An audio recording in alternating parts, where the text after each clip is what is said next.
Hey everybody, it's Natalie Alicia Gold with the Gold Standard, and today I have the great honor of being with my dear friend, Dr. Daryl Appleton. Hey Daryl. Hello, thank you for having me. Thank you. It's always amazing to see your beautiful face. And let me tell you all about this amazing woman on the other side of the screen. She's an innovative and modern day Diane of wellness who is reshaping corporate and individual visions of wellness. She is bold and a badass, and I love that. And she has a consulting firm with exclusive clientele of Fortune 500 executives, thought leaders, and specialists, and professional athletes from across the globe. In addition to her coaching firm, Dr. Appleton is owner and co founder of a New England based boutique mental health private practice, Polaris Counseling. There, Dr. Appleton has harnessed the vision to empower individuals in becoming well beings into a practice and that inspires purposeful changes in revolutionary ways. She undoubtedly has made her mark on everyone she has worked with, and it is a supreme privilege, my dear, to have you today. So, hey, Dr. Daryl, how are you? I am well. We're doing well here in quarantine. Thank you for that lovely intro. It makes me sound so accomplished and important, and I love celebrating that. And it's always so good when we get together and talk. So I'm so excited to sit down and chat and catch up. I love it. So, look, the pandemic has us all out of sorts. And I know you really, look, you're not just dealing with it for yourself and your family. You are also the sounding board and the peacemaker and the wellness infuser into how many people's lives. It's true. So, how are you dealing with that? It's interesting. I think I love helping. I wouldn't have gotten into this business if I didn't like it. I also like, giving advice, solicited advice now. So I get paid for it. So that's amazing. But I think, there's this level of self-care that we all need. We all need somebody to talk to. And sometimes that person isn't our spouse. Sometimes it's somebody like me, a coach, a therapist, a mentor. But, for my end, I have my own people I talk to. I think, we were talking about before the show started, what a good team you need to help raise kids, to help run your business. So I think that a good team in your everyday life to just help manage emotion should be part of your thought process when you're thinking about what do I need to be successful or what do I need to accomplish X, Y, and Z goal. It's really not a cost at that point. It becomes an investment into yourself.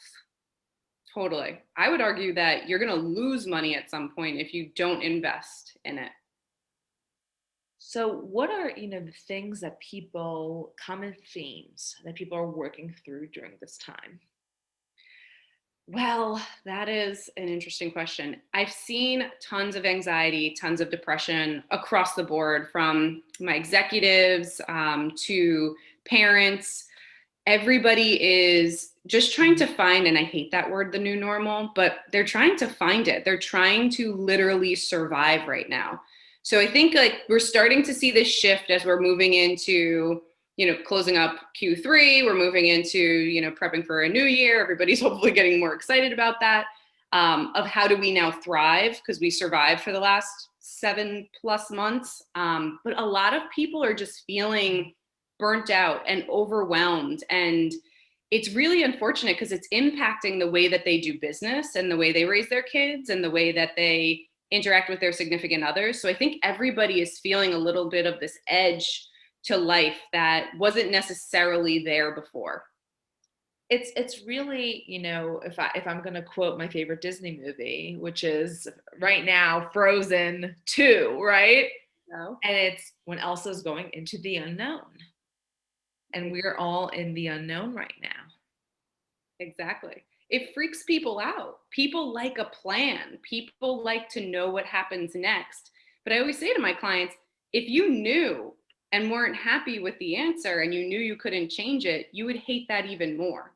So the unknown to me is very much an opportunity. You get to discover things about yourself. You get to put a plan in place. This has been a great time for people to pivot, opening new businesses, finding new strategies, connecting in different ways.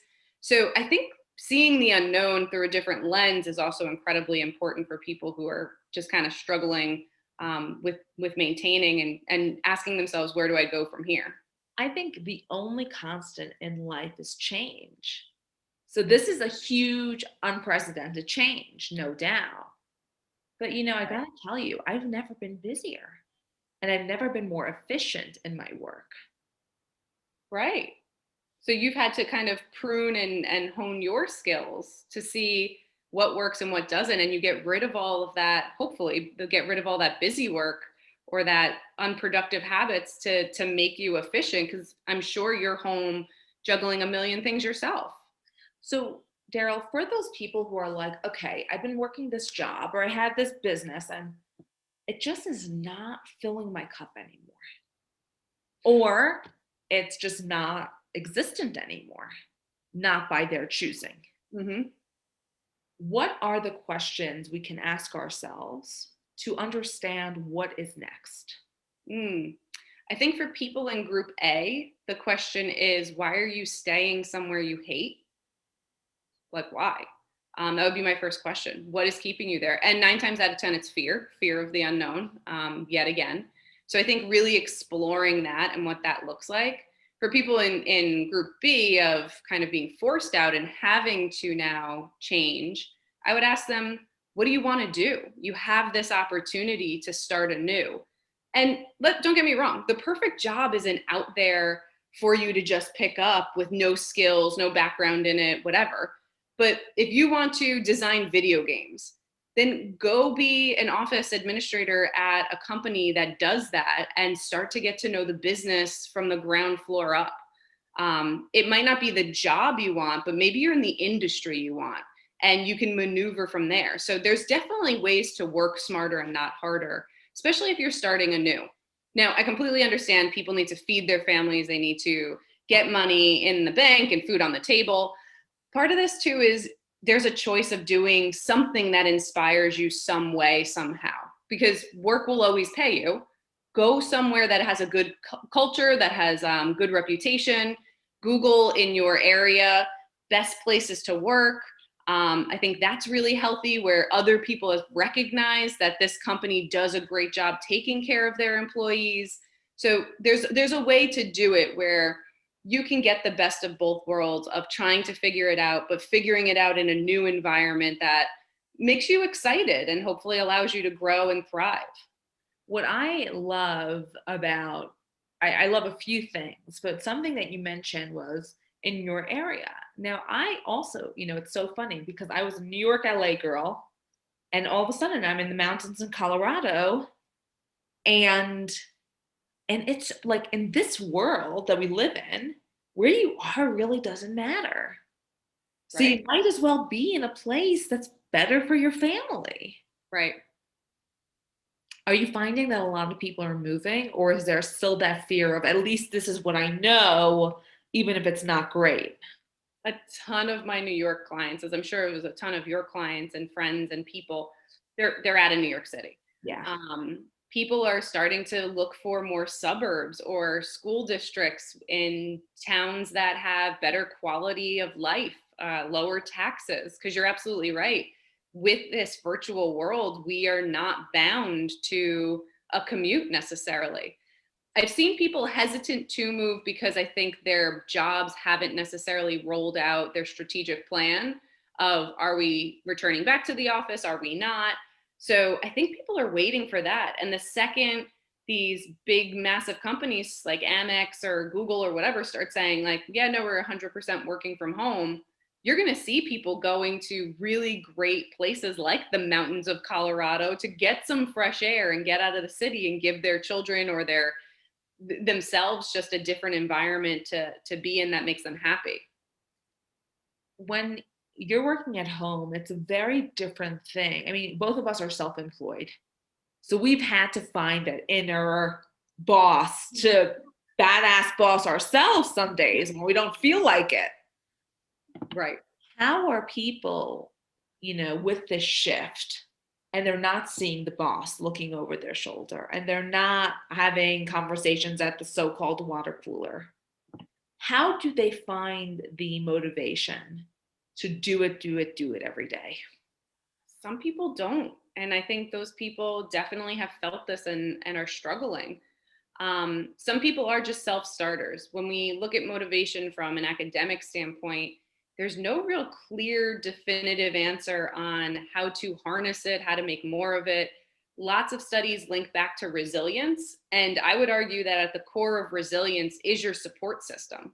So this could be kind of what we were talking about in the beginning. This could be your team that you have around you, your significant other, coworkers that help hold you accountable. But I think at the core of that is knowing what you need. Stop pretending that you're not, being as productive as you want. Tell yourself, like, the first step to solving any problem is admitting there's a problem. So if you know you're not working at your max capacity, that's the first step, is acknowledging that you're not and then doing something about it. Whatever you do about it, I don't necessarily care, but as long as there's a plan in place that you have come up with that works for you. So I think, that's kind of a cheap answer to that. But at the end of the day, this really comes back to, if there's a problem, you have an opportunity to fix it. And there are tons of people out there that can help you. You don't have to do it alone. I would not say that's a cheap answer, and I don't think there's such a thing as a cheap answer. And there's definitely nothing like a stupid question, especially not on this show, right? Right. Amen. So, you are now transitioning in your life as well. So tell our viewers about the exciting news you have coming up.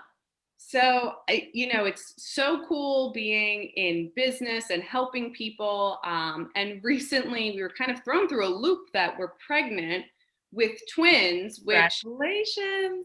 Thank you. And it's so interesting. Everybody asks me, like, are they natural? Which I think is a bizarre question. And you can ask me whatever question you want. I'm fine with it. Some people get very offended.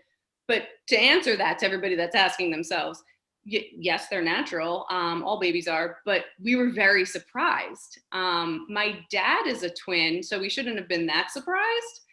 But I think when we found the news, my first question to the ultrasound tech, I was like, there's no more, right? There's only the two. You only see two of them, right? And immediately my brain went into kind of planning mode. And I started on Instagram, this separate Instagram that's specifically dedicated to women and mothers, because so much has come up. And we've talked about it before too, of just being a woman and being in business and trying to navigate these really two interesting and sometimes opposite worlds, and society and how you should, again, quotes, feel or react. It's been really interesting. I was very honest on my Instagram not too long ago where, I'm 16 weeks and I haven't felt super connected to the pregnancy. And I got so much support from women just being like, that's so normal. I've never said it out loud, me either. And it was so empowering to feel that, like, I wasn't doing something wrong because I wasn't like glowing and bubbly and walking around, holding my belly. I was kind of like, I'm sick all the time. Now what? I just got to get through today. And I'm with you, sister. I'm with you. My pregnancies were not fun. I mean, I didn't even get sick, but I was like going from a zero to I don't even know who I am. What do I look like? Who is this person looking back at me? Right. And from a society that values women based on what you look like. Right. And all of a sudden you're now and being told, like, don't do your hair because it's bad. At some point you're like, am I even a person anymore? Do I even matter anymore? It's a total loss / shift of an identity. And it's interesting because I think men out there, we hear you. I'm sure you go through it as well, but it is so interesting to actually feel, and I would argue postpartum depression isn't just postpartum. I think it happens like when you conceive and your body is just going through all these things of, who am I? So I wish more women would talk about that, especially professional women, because I think we feel this need to hold it all together.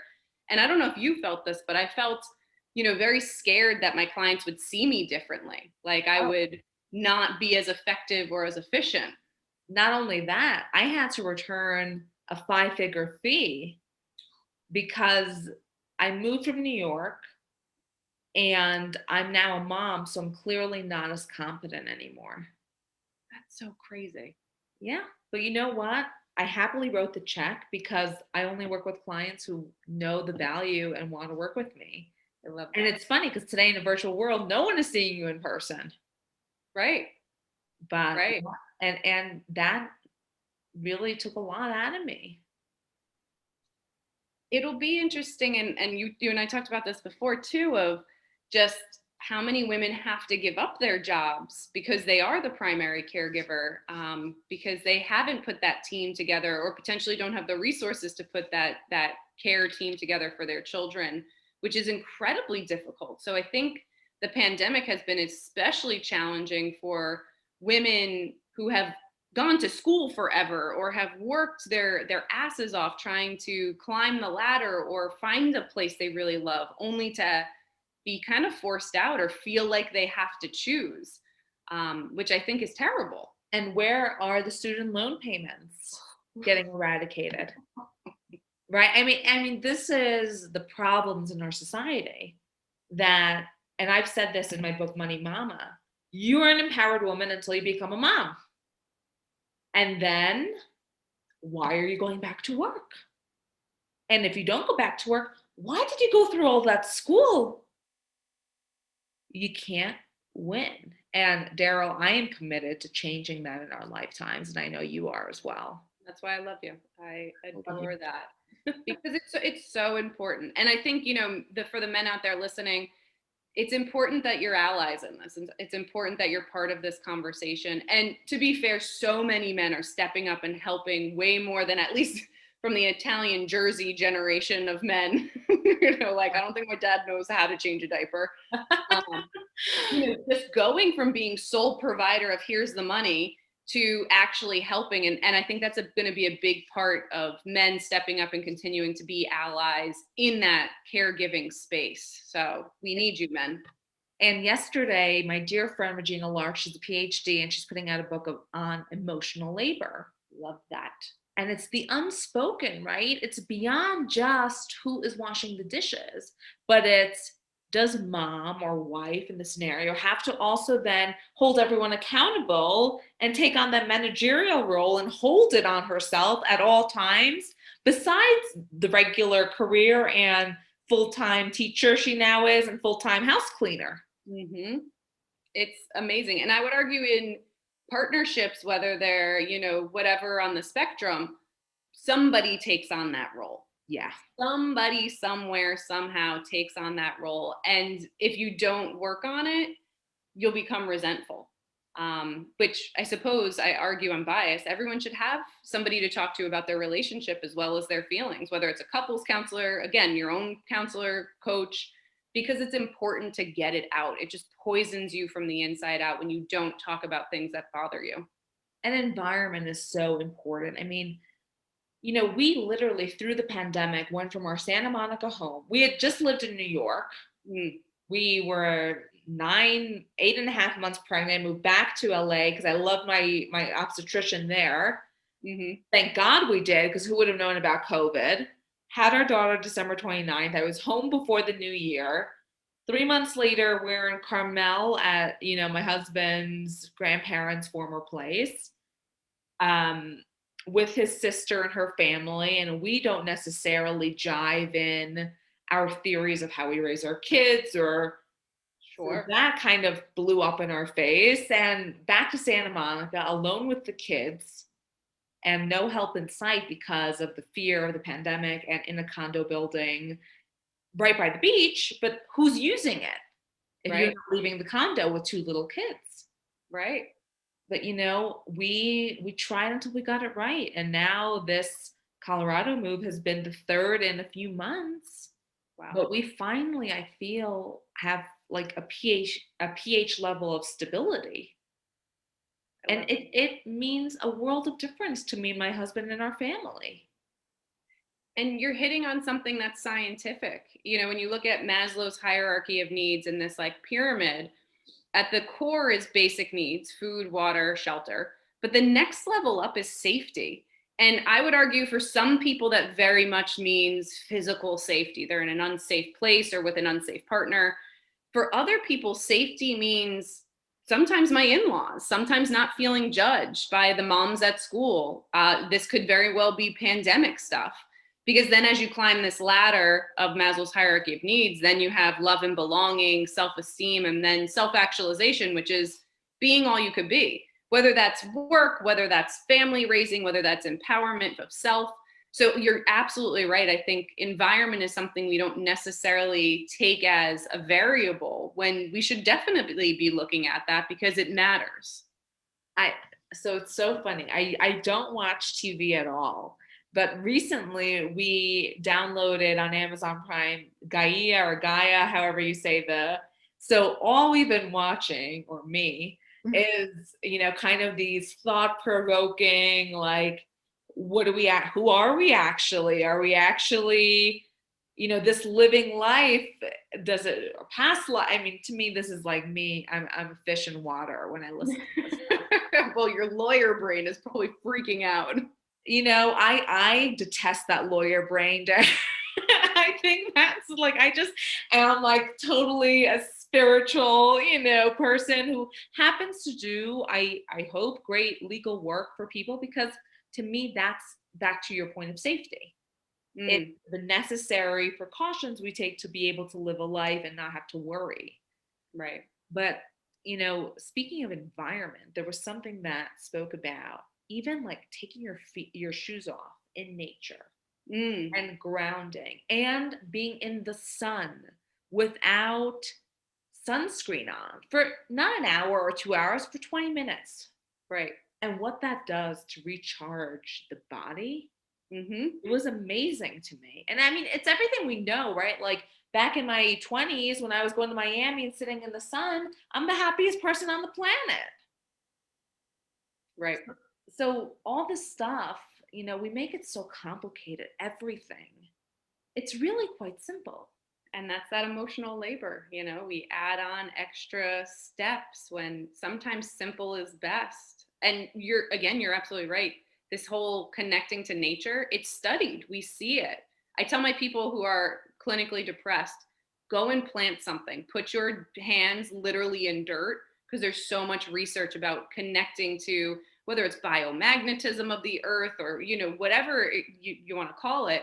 There is something that we get back from being not only around nature, but also around other people, which COVID has done a number on, just physically being in the presence to get energy from other sources. Right now, we're just the self source of energy, and that's why lots of us are burning out. Oh my God. I mean, if I could just get a mani-pedi massage and my hair done right now. Right. And these are things, but really the massage, when it's done by the right person, like, it is energizing. Totally. And we're missing that. Yeah, it's unfortunate. I think it's a little scary to see, if this continues as a trend for long. It is a little interesting from a psychological and from a clinical standpoint, what this isolation does to people. Because I do think people need people, especially my extroverts out there who get energy from other human beings. They very much miss that. And while the screen is great and it does provide us something, it's like Jello with no sugar, it's all right, but it's so funny because literally I looked at my spending and I'm like, restaurants out, coffee dates with friends, massage, mani-pedi, hair. I can spend on none of that.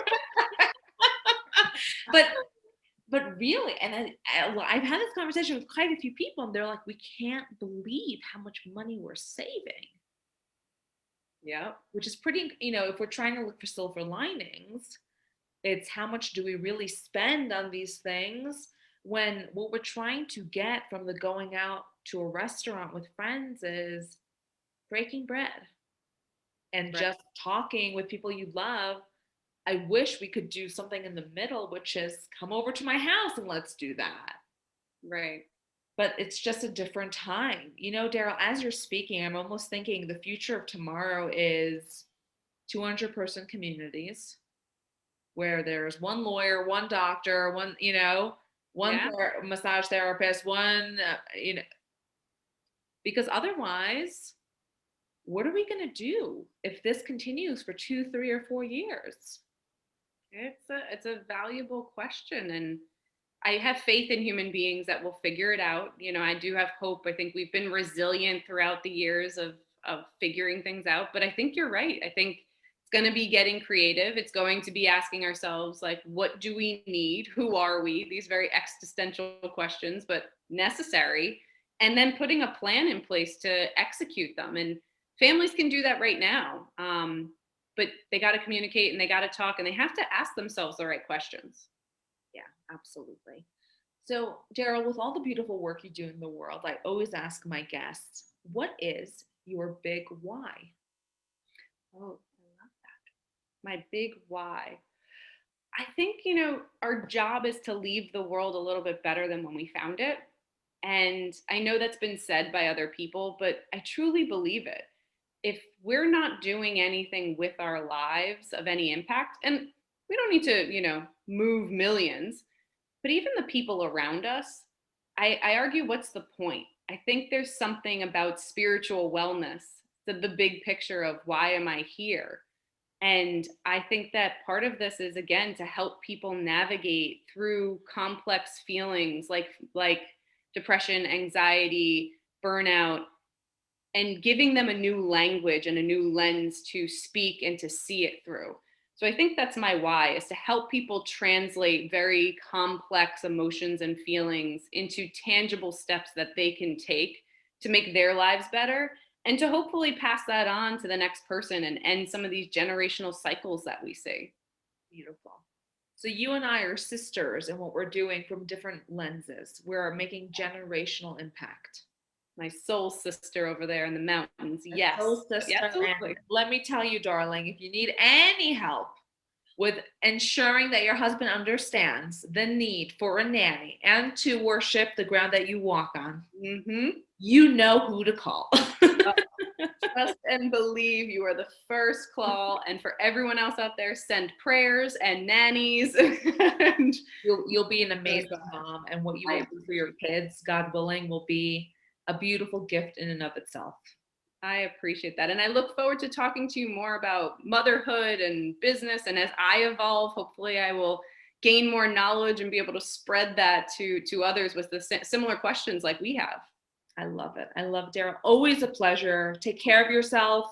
We're so much love. We miss you, and we'll talk to you soon. See ya. Thanks for having me. Thank you.